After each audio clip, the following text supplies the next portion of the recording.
আশেপাশে যে সমস্ত চাচা জানেরা আছে, আপনাদের একটা আমি এই সভাটা করলে কিছু মানুষ হয়তো আমি যার পক্ষে রয়েছে তারা হয়তো মনে করবে যে কথাটা কেন ফাঁস করে দিয়েছিলেন। ফুরফুরা শরীফে দাদা হুজুর পীর কেবলা রহমাতুল্লাহ আলাইহি উনি যে আলেমদের বসার জন্য একটা ওনার মাজারের সামনে একটা টিনের ঘর ছিলেন, আর ওই ঘরটার নাম হলো ডায়রা শরীফ। ওই ঘরে ফুরফুরার পীর মুজাদ্দিদুজ্জামান হুজুর বড় বড় আলেমদেরকে ওখানে বসার জায়গা করে দিতেন।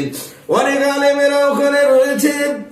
আর একজনা মানুষ বুট পরে স্যুট পরে সিগারেট খেতে খেতে তিনি আসছিলেন।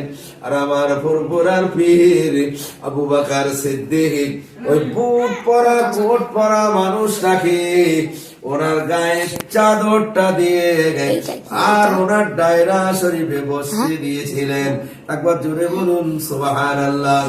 ওই মানুষটা যখন চলে গেল, দেখুন বড় বড় আলেমেরা মেদিনীপুর টাউনে হাজী মুস্তাফা মাদানী রহমাতুল্লাহ আলাইহি আবার ওইখানে রয়েছিল আমার নজলা হুজুরের পীর, আমার নজলা হুজুরের শিক্ষক, তা তিনিও ছিলেন।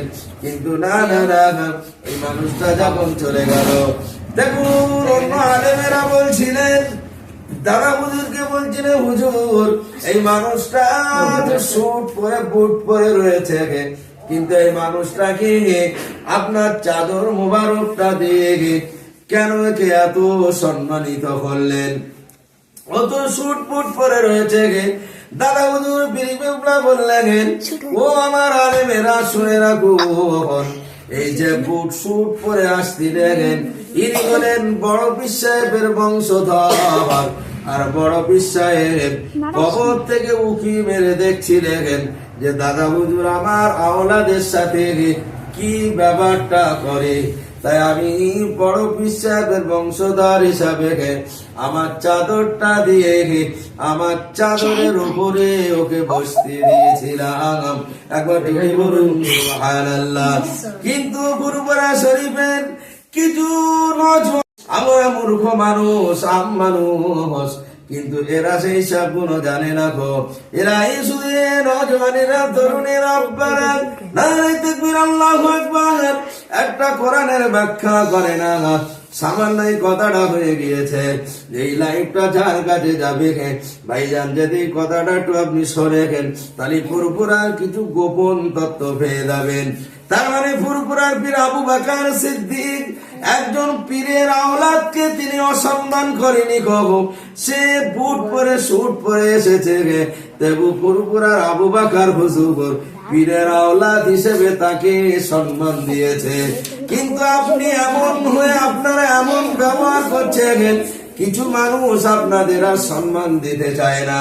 কারণ আপনাদের সম্মান দেওয়া এটা আমাদের কর্তব্য হয়ে গেছে। ছোট কথা, যেহেতু এই ডায়রা শরীফে বড় বড় আলেমেরা রয়েছে, আর আমার মিসলা হুজুরের শিক্ষক রয়েছে পাকিস্তানে বাড়ি, মিসলা হুজুরের শিক্ষক পাকিস্তানে বাড়ি, আর মেদিনীপুর হাজী মুস্তাফা মাদানী রহমাতুল্লাহ আলাইহি তিনিও ওখানে রয়েছে।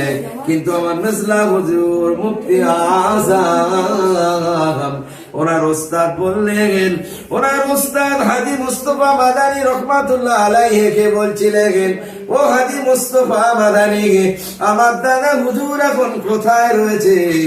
কিন্তু তিনি বলছিলেন আমার দাদা হুজুর এখন চতুর্থ আসমানে হযরতে ঈসা রুহুল্লাহর সাথে রয়েছে।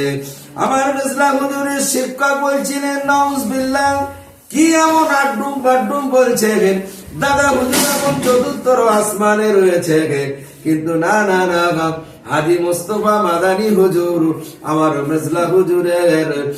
মিসলা হুজুরের শিক্ষককে বলছিলেন, ও আমার মেজবা শিক্ষক শোনো, আমি কখনো পাকিস্তানে যাই না, তবে আপনার দুটি কথা বলি, আমি কখনো পাকিস্তানে যাই না।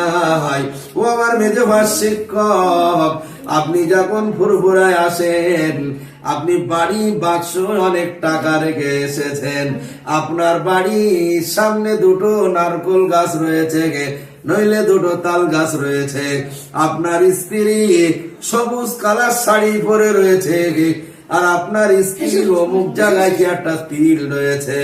মুফতি আজম মিসলা হুজুর পীরকেবলা রহমাতুল্লাহ আলাইহি ওনার শিক্ষক বলছেন, হাজী মুস্তাফা মাদানীকে বলছেন, হুজুর আপনি তো পাকিস্তানে কখনো যান নাই, তাহলে এত গুণ পুরুষ আপনি কি করে বললেন? আমার বেয়াদবি মাফ করুন। বেশক দাদা হুজুর এখন চতুর্থ আসমানে হযরতে ঈসা আলাইহিস সালাম ফুরফুরা শরীফের ছোট হুজুর পীর কিবলা রহমাতুল্লাহ আলাইহি উনি এত তাকওয়া ছিলেন, বাংলাদেশে গিয়ে তিনি বাংলাদেশের আলেমদেরকে বললেন, ও বাংলাদেশের আলেমেরা, ও বাংলাদেশের আলেমেরা, আমি জুলফিকার আর কখনো বাংলাদেশে আসব না। ও বাংলাদেশের আলেমেরা, আমি জুলফিকার আর কখনো বাংলাদেশে আসব না, আমি ফুরফুরা শরীফে চলে যাব। আমার দুয়ায় যদি কেউ শরীক হতে পারো, আমার দুয়ায় শরীকে যাও। হযরতে ছোট হুজুর পীর কেবলা রহমাতুল্লাহ আলাইহি যেই এই কথাটা বললেন, আর বাংলাদেশের আলেমেরা বললেন, ও ফুরফুরার পীর জুলফিকার হুজুর আপনার সাথে কি এমন বেয়াদবি আমরা করেছি যে আপনি আর জীবনে বাংলাদেশে আসবেন না।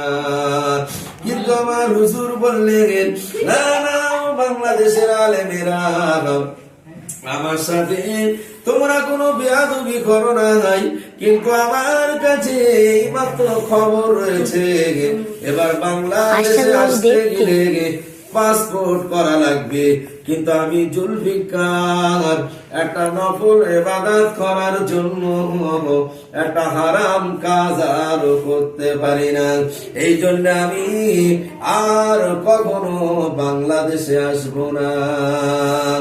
এই পৃথিবীর ছেলেরা, এই পৃথিবীর নওজওয়ানেরা, ছোট হুজুর পীর কেবলা রহমাতুল্লাহ আলাইহি একটা পাসপোর্ট করতে গেলে ফটো লাগবে, তাই তিনি বাংলাদেশের আলেমদেরকে বললেন, ও বাবা আলেমেরা, আমি আর বাংলাদেশে জীবনে আসবো না।